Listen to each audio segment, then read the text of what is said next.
Well, welcome to the 2B session.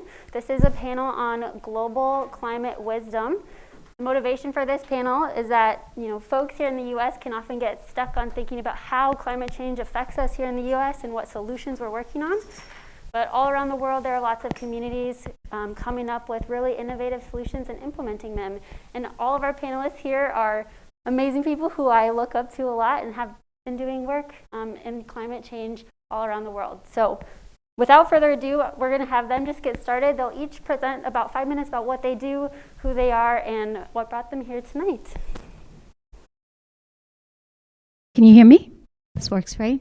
Hi, everyone. I'm Tequila Chungapa. I'm the director of the local initiative here at UW-Madison. I come from the Eastern Himalayas, from a tiny place called Sikkim. I always knew I wanted to work on wildlife protection, so I ended up having what I think of now as a very mainstream sort of education and career. My focus was community-based conservation, and I worked for the World Wildlife Fund for 14 years. And somewhere in the middle of there, I had a crisis where I realized that the work we were doing was just not going to change the tide when it came to biodiversity or climate change.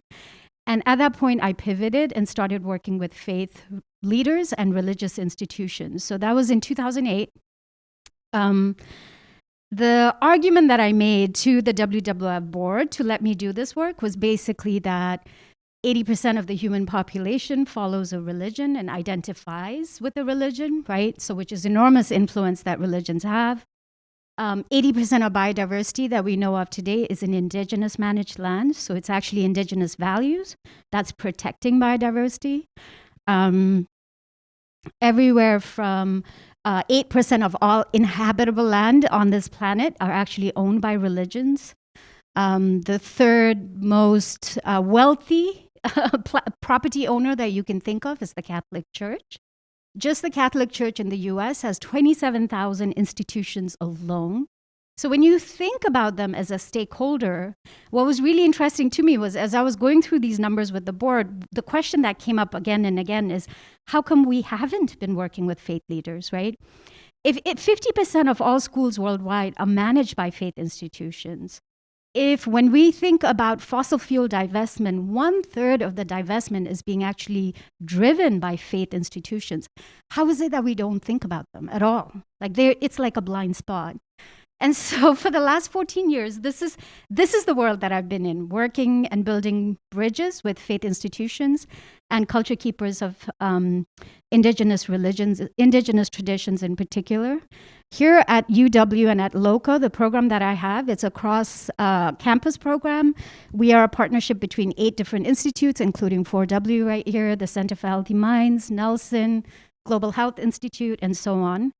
The 3 partner groups we work to build capacity with very closely are evangelicals on climate change in particular, which you can imagine is really important for the US, especially when you think about which voting blocs really influence how US policies decided, especially on climate change. We're working with indigenous leaders, including 2 tribes here in Wisconsin, and finally with Tibetan Buddhist monastics in the Himalayas. Now, when people ask me how I ended up working with these groups, what I end up saying is my criteria actually was who wasn't in the room in the UN events, who wasn't in the room in the global dialogue, right? When we think about faith leaders, who was missing? And that's who I went to build bridges with and build relationships with. We are now talking about hundreds of religious leaders that are activated on being climate leaders and climate sort of solution architects, right? That phrase at the community level. So they might not even think that they are part of the climate solution. They might not consider themselves to be part of the climate movement because they're so driven by what's happening locally. So these are people who show up first for disasters, right? The first responders. These are people that are showing up trying to figure out how to get sustainable water sources, how to do clean water drinking water, and so on. And so part of the lesson learned for me is trying to figure out what vocabulary works for different stakeholder groups.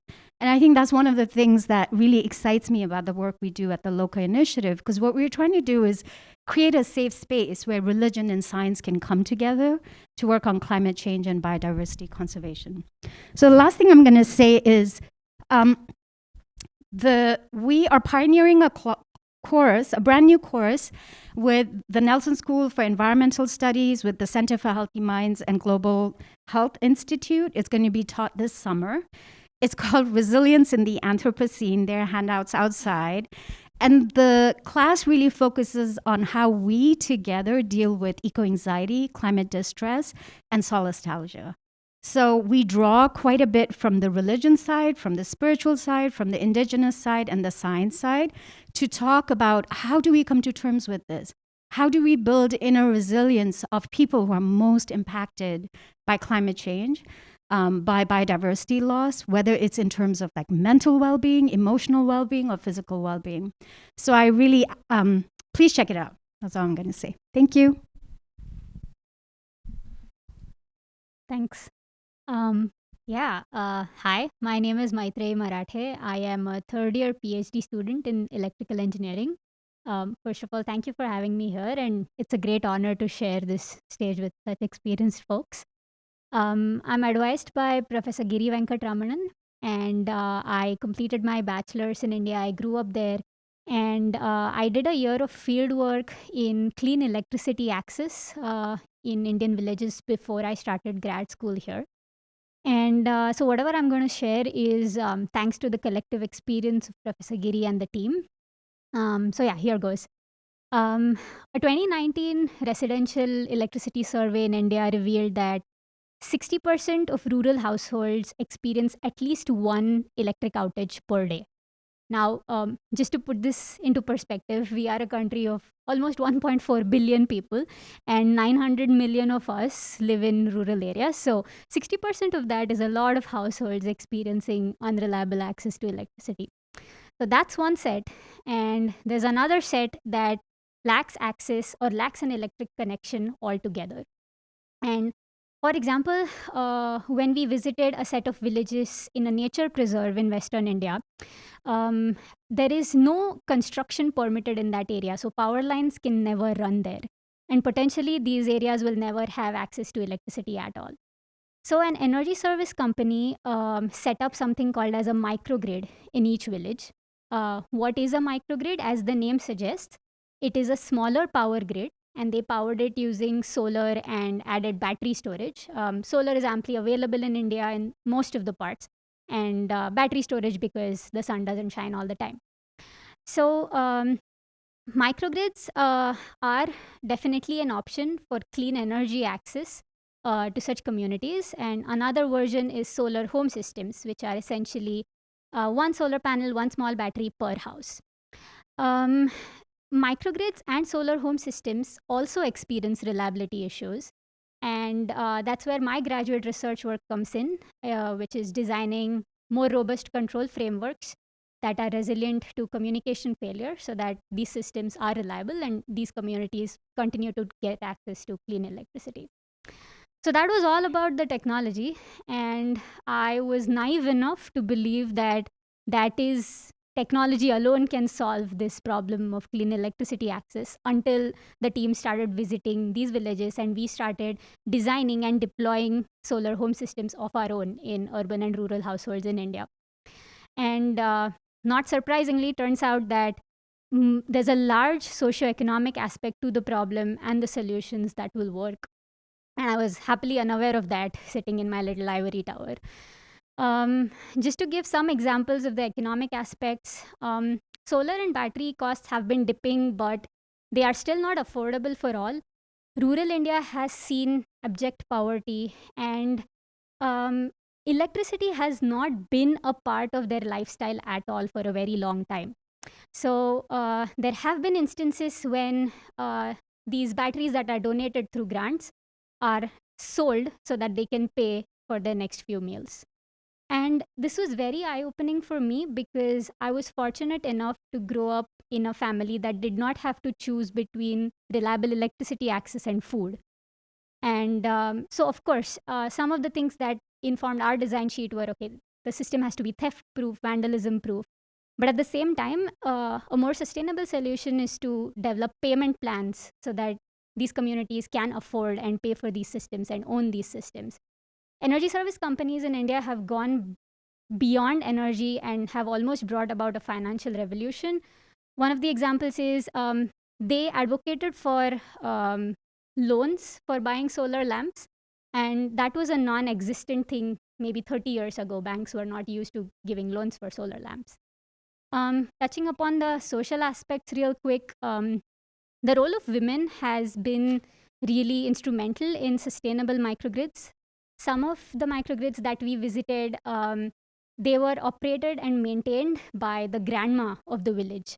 And one of the reasons why that has been successful is because a woman not only has the trust of her own family, but also has the trust of the broader community and the village. And then people don't mind her coming door to door, collecting monthly payments, and they can trust her with taking the meter readings.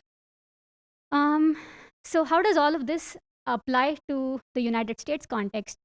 I have worked on designing energy backup solutions for home health care here in the United States, particularly for children who are on ventilators 24/7 or oxygen concentrators. And I'm also working on designing solar kiosks for energy access for people experiencing homelessness. Rebecca is a part of that project. And so rural India, home healthcare in the US, homelessness in Wisconsin, they are really diverse contexts, but there has been a common theme. And my key takeaway is that empathy is key. I know it sounds quite cliche. I almost sound like the Indeed commercial on Spotify, but yeah, but I have observed that to be true.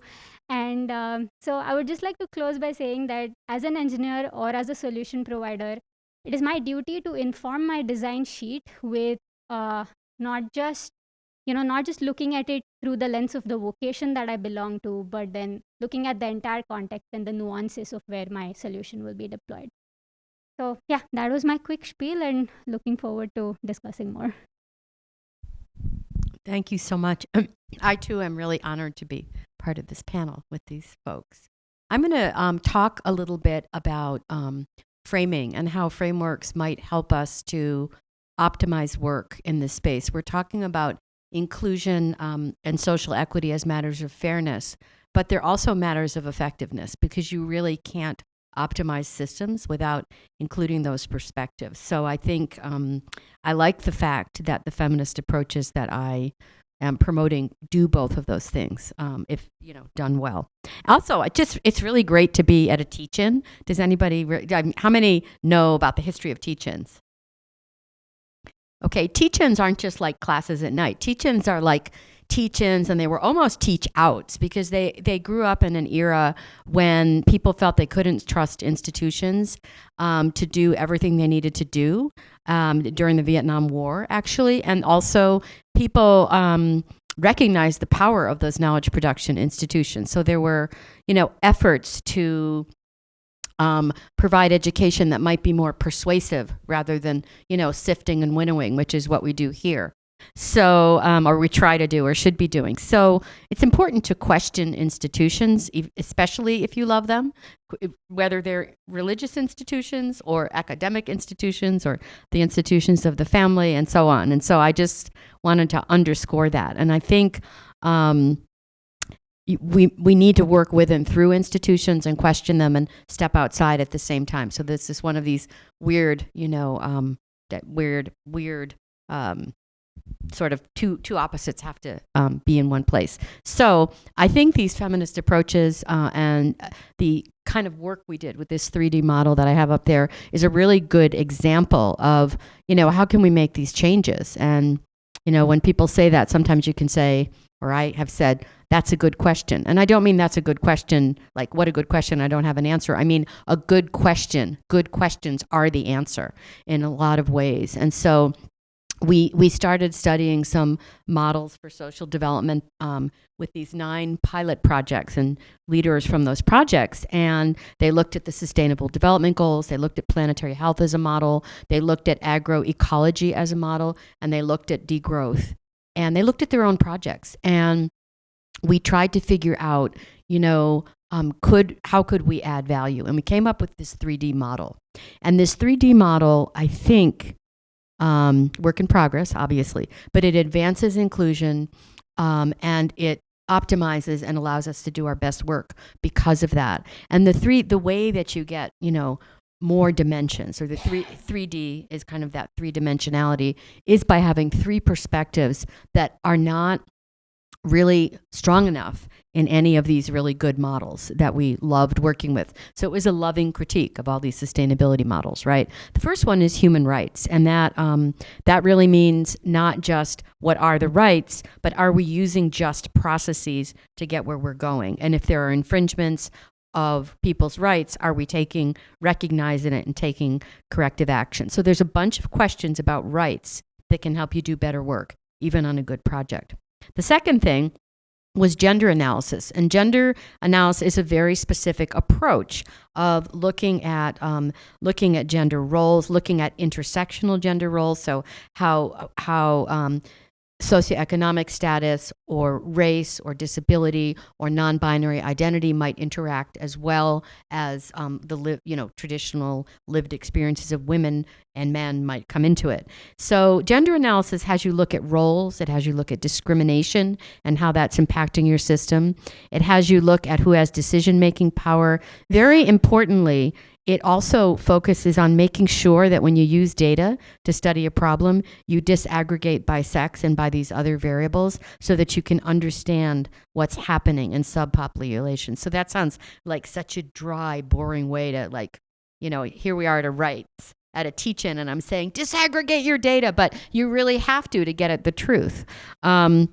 And then you have to take action on that. So gender analysis was a second thing. And then the third thing, and these things work as different lenses that can interact together. The third thing was to really bring local and indigenous knowledge into it. That there were, some of the projects did a good job on rights, but didn't have, and maybe some gender, but didn't ask the right questions to tap the local knowledge. So we did a good project that could have been better if we had been smart enough to be fully inclusive and bring in the worldviews and the knowledge of the land of the people that have been there a long time. So this is a really nice, simple model with some good questions that I think can make a difference. And I think, when we are inside institutions and outside, when we talk about teach-ins, we are talking about social movements. We are talking about, questioning all the systems that we love, to try to make them better and more just. So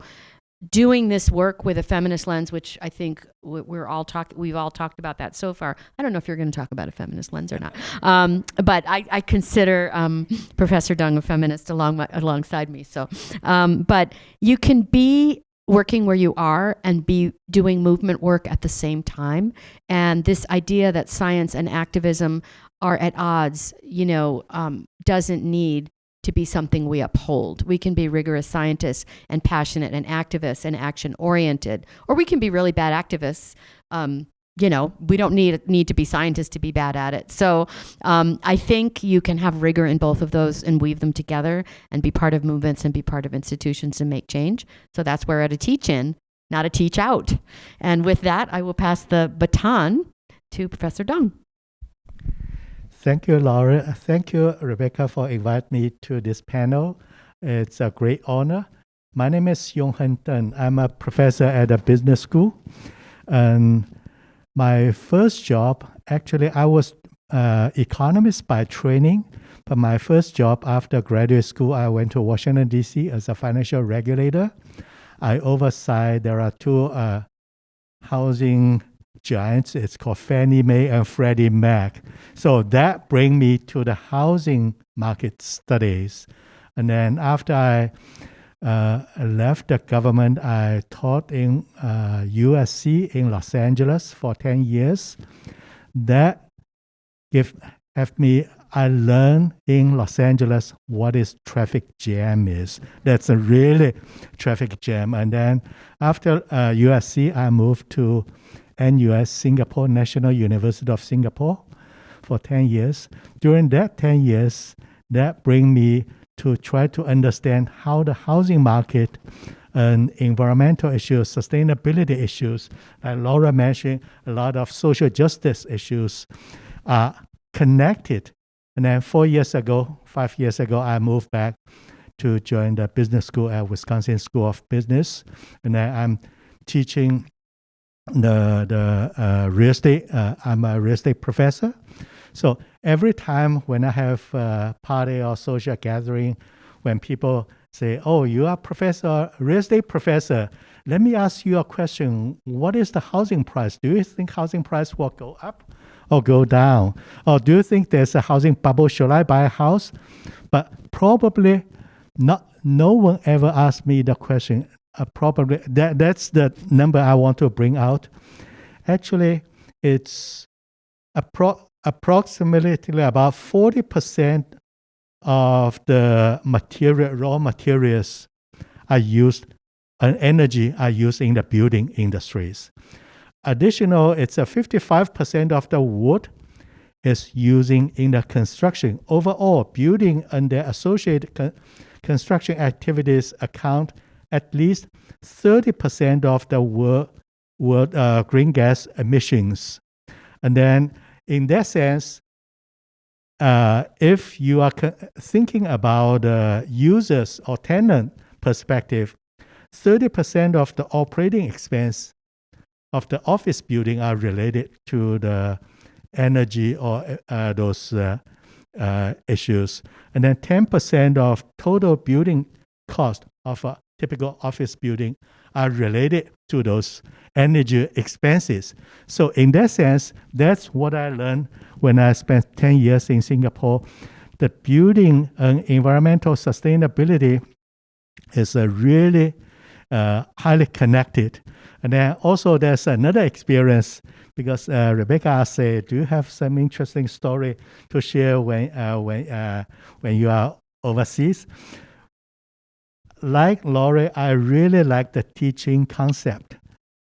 The reason is when I was in Singapore government is very effective when they want to execute some sort of policy. It's very effective. What they do, they use a similar teaching. They teach the kindergarten kids, for example, if there's a new traffic rules, when you cross the street, you need to do something. They teach the kindergarten kids. And then every time the kids went out with parents, the parents don't mind about those rules. The kids will say, Mom, you need to do this, you need to do that. So I always think that if we want to implement some policy, especially like Laura said, we need to bring some new conceptual change. Our college student, our graduate student is the best ambassador to bring those new concepts out. So by that, I would like to end up with, I teach undergraduate urban and real estate class at a business school. Laura helped me to give very exciting lectures.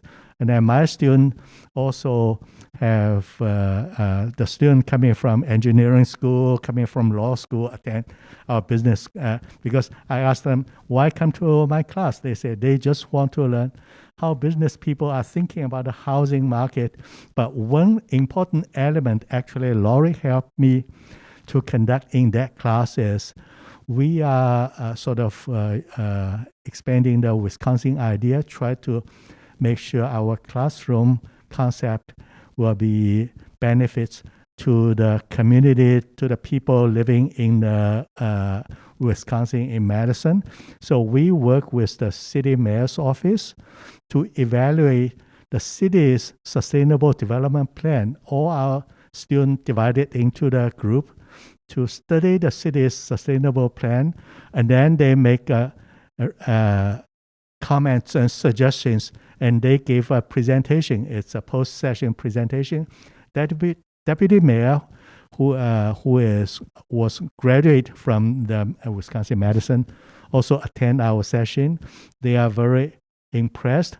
Also, I should thank Laurie to give exciting guest lecture to educating the student about those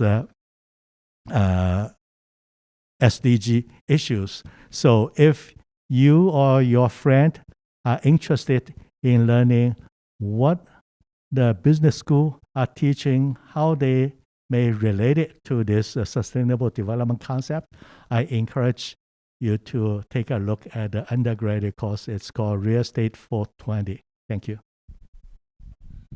Well, thank you very much. All you guys can keep that actually.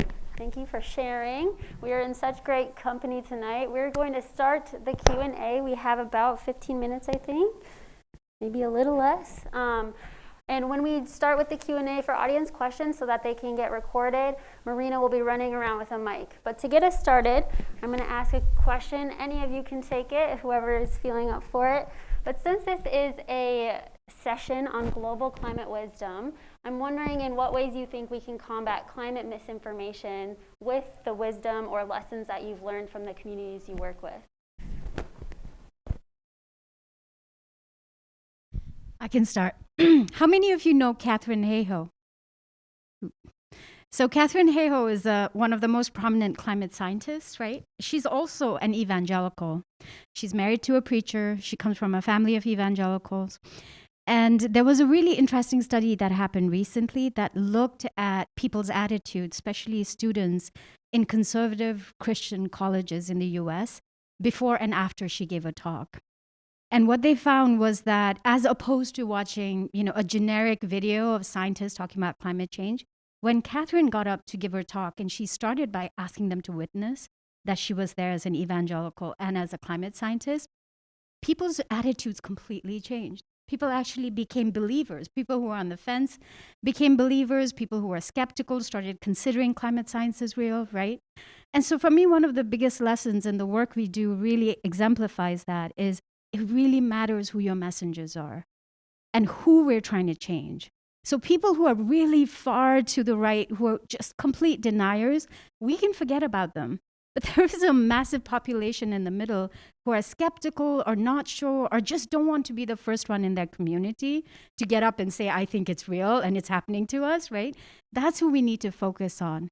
And when it comes to that group, it really matters who the messengers are. So for me, this has been one of the best takeaways I've ever had working with faith leaders. I will add to that. It's more like a reference, I guess. When I was doing some health education in relation to the pandemic, we recently NSF had published some research about communication that supports behaviors change and sort of what works. And some things were not, were counterintuitive, some were obvious, but those are really useful guidelines if you're trying to get people to change behavior. They were things like, have a trusted messenger, have someone from within the community. Also, don't repeat misinformation. People will just remember like that misinformation. Just speak the correct information without, excessively repeating the information. So saying XYZ is not true just sounds like XYZ is not true to people, So that was kind of a lesson for me, and I had to keep practicing it. And there were some other things too that were kind of interesting, which was anticipating some of the challenges to the behavior change and then talking about strategies to make it easier. So, you want to take your birth control pill every day. Remember to take it when you brush your teeth, provided you brush your teeth every day, or something like that. But, paired behaviors, or, this might cause you a little discomfort, so you can always, have some seltzer water or whatever. So that was also, too, kind of preparatory so that people aren't surprised. A lot of stuff there were things about habit formation there, too. But I think if you just even Google like NSF guidelines for behavior change and risk behavior, you would find it. But it was a really useful set. And we had undergraduate students doing a social media campaign. So instead of just doing what their instincts told them to do, we had them use those evidence-based practices. And I think we were probably more effective, again, that activism and action, but fed by what works. So do you have anything? Yeah, I would like to add because I spent 10 years in Singapore. I've grown up in China. And everyone knows Singapore in sustainable environmental sustainability is a global leader on that. But when talk about China, a lot of people think, oh, China burn a lot of those coal oil. There's a lot of pollution. I remember about 10 years ago, that's 2012, I published a paper that was one of my most cited paper according Google scholars. And then also the Wall Street Journal, New York Times, Economist Journal cited twice, and then London Telegraph. What we found is we look at Chinese, because in China, everyone knows the housing market is booming. And the housing market is closely related to GDP. So all the mayors want to set up their track record. They want to show up GDP. They just build a housing. And then earlier I mentioned 40% of the those raw materials, or 55% of those wood are used in building, and then there's 30% of the greenhouse gas are related to the housing. And then we study about 10 years of 180 major cities, city mayor, party secretary. In China, there are two leaders, party secretary and mayor too. We looked at over 10 years what their promotion track record and what their housing spent money on housing and GDP, how much money, what percentage of money they spent on clean air, clean water. And then we run the regression because by training, I'm an econometrician. So I run different all sorts of the regressions. We find if you are a city mayor in China, you spend your GDP performance is a 1 standard deviation above the rest of the 180 cities. Your promotion odds increase by 10%. However, if your budget spending the money on those sustainable clean air, clean water, your promote it by 1 standard deviation, your promotion odds drop by 8.5%. That makes all the cities want to build real estate booms, and then there's a GDP booms, and then there's a pollution issues. So after we published that paper, it hit the Google citations, and then of course those Chinese news magazines also report that.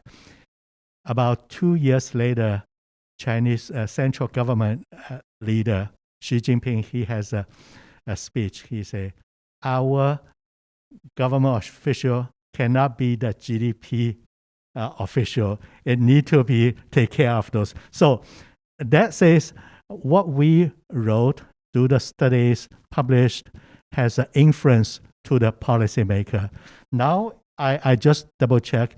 Now the Chinese central government has their policy say, well, by 2030, they will reduce those gas emission by 40%. What that means? That means according to the green buildings, currently the green building in China is only 5%. But if they achieve that, reduce building-related the greenhouse gas by 40% by 2030, the green building will increase from 5% to 28%. That shows our academic, we do our research, we publish that research, can influence the policymaker. Thank you. We'll start with any audience questions at this time. Who has a question? Marina will hand you the mic. Or comments, if you have any responses. If not, I will ask another question. Okay, Tequila, I've been wanting to ask you this. So, can the approaches used in your work with these faith-led organizations and faith leaders be used to make environmental progress with secular organizations? Like those learnings, how can we apply them to secular organizations as well? So I come from the Himalayas, right? Middle of nowhere in Eastern Himalayas, and I'm an environmental scientist, and I'm also a Buddhist. So people always ask me, how is it that you get to work with evangelical preachers? How is it you're working with the Catholic Church, right? Like, how in the world? And I joke about this a lot, but it's been really true. I almost always begin the dialogue with talking about disasters. So almost always, when it comes to especially Judeo-Christian traditions, The topic I lead with is disasters, because it turns out that the most generous group post-disaster are the churches. And for the most part, right? Catholic Church, Evangelical, Protestant Church, they're the ones that give most. And what I've learned now in building these sort of bridges to unlikely allies, let's call them unlikely allies, is that you really have to lean into what they're proud about. You really have to figure out what it is that they feel morally really good about, right? It doesn't matter if they're religious institutions. It doesn't matter if they're the GOP. It doesn't matter, if they're an academic group that you don't think highly of, right? You have to get into their psyche and understand, what is it that makes them tick? What is it that makes them feel good about being human, right? And that's the point where you begin. I mean, if we're trying to change people's minds and we're trying to get people to understand how urgent the crisis is, how badly we need them to act, we don't have time to be sitting here feeling morally really like we're in the right and those guys are just really dumb, right? We're wasting time when we do that. And so breaking down our own ego and our own sort of position of superiority is really critical if we want to do this kind of work. I think that fits really beautifully with what Maitri said in the introduction. Empathy and compassion are key here. Any audience questions?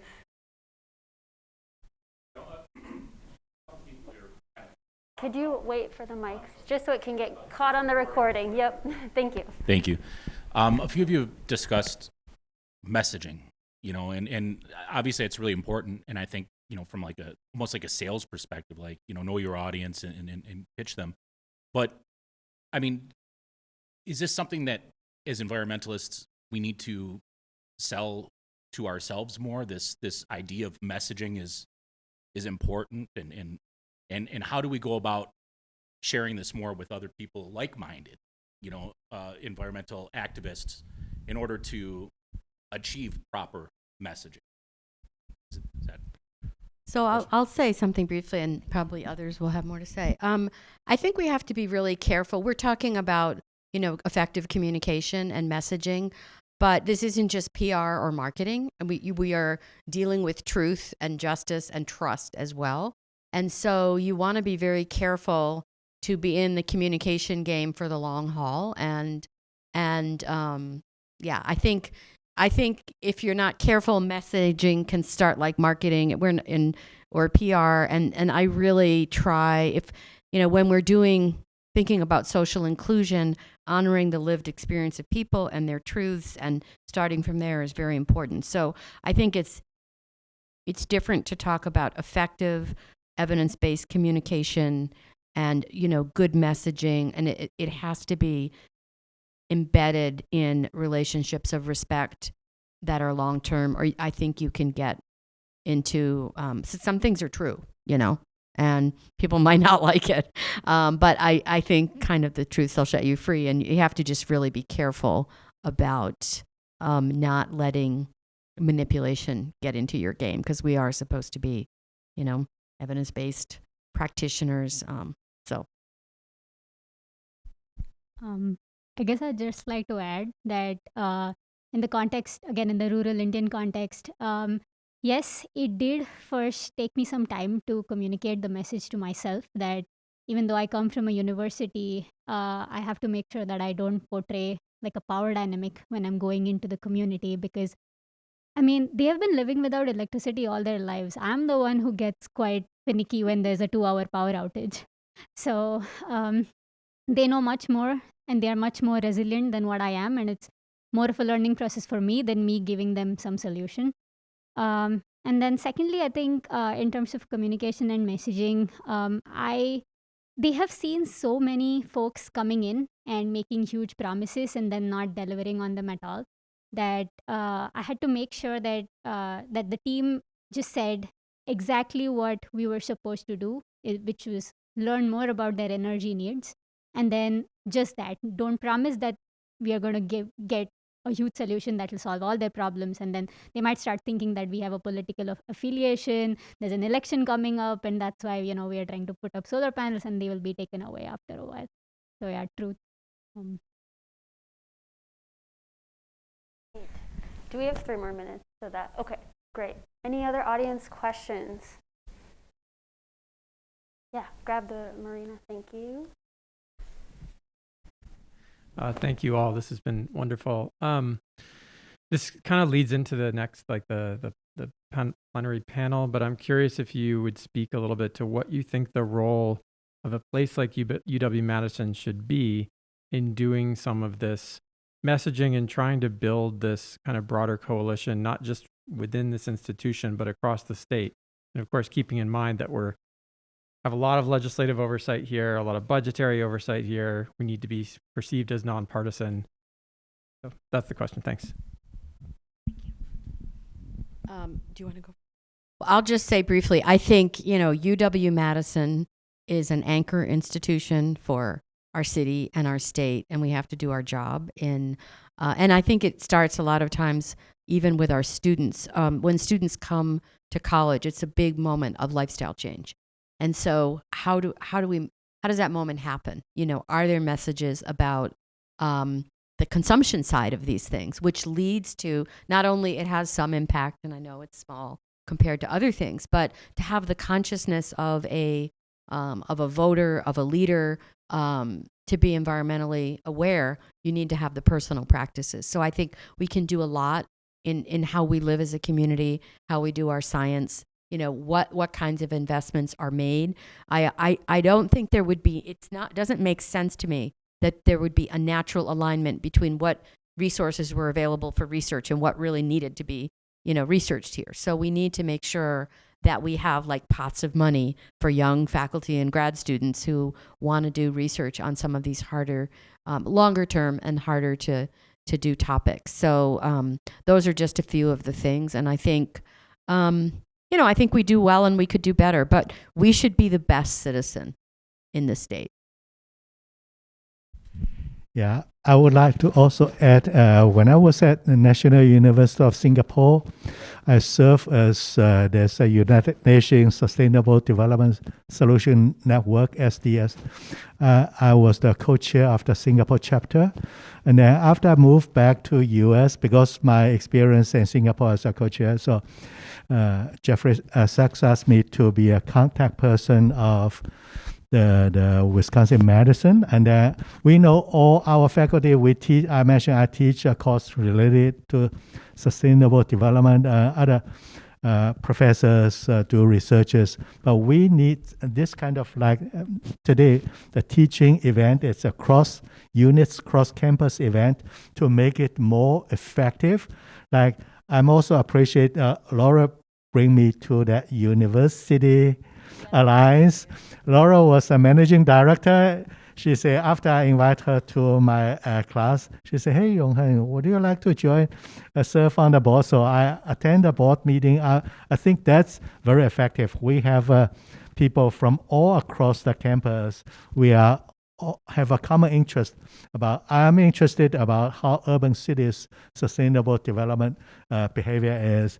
Laura has the perspective. So this kind of cross-campus activity will make our voice much louder, much heard by the public, also by policymakers. Yeah, and I think some of you might be involved in the climate action plan and some of the STARS ratings. These are all things that really matter. And if we use those ratings to galvanize action for improvement, that's important. And this University Alliance that I'm one of the co-chairs of, I'm happy to reach out if you want to get more involved. But we're working with small towns and medium-sized towns and cities all over the state to try to do sustainability, working with local governments. They really want help. A lot of people out there love UW, by the way, despite what they say. We're beloved around. Bucky's more beloved than any individual among us. You have to submit to Bucky, and then you're in the game.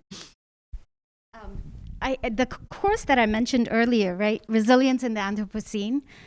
This doesn't exist in any other university as far as we know. A course that's actually centering the emotional and mental well-being of students that are studying environmental and climate science. No one else has taught it. And this is happening at UW-Madison. And I think that's what makes UW so unique. It's totally it crosses through so many different parts. We have consulting psych, we have environmental science, we have health, public health. I mean, all these different faculty coming together to wanting to create a course like this. So for me, this is what really makes UW special. And I kind of bounced around after WWF. I'm just really happy I got to come here and be part of the community. The other thing I think that we are starting to do and could do so much better is really root ourselves in the community. A lot of the time when I see centers and I see, what do we call them? Centers of excellence, right? All across campus. One of the things that's really noticeable is how little we're engaged with what's happening in our local community.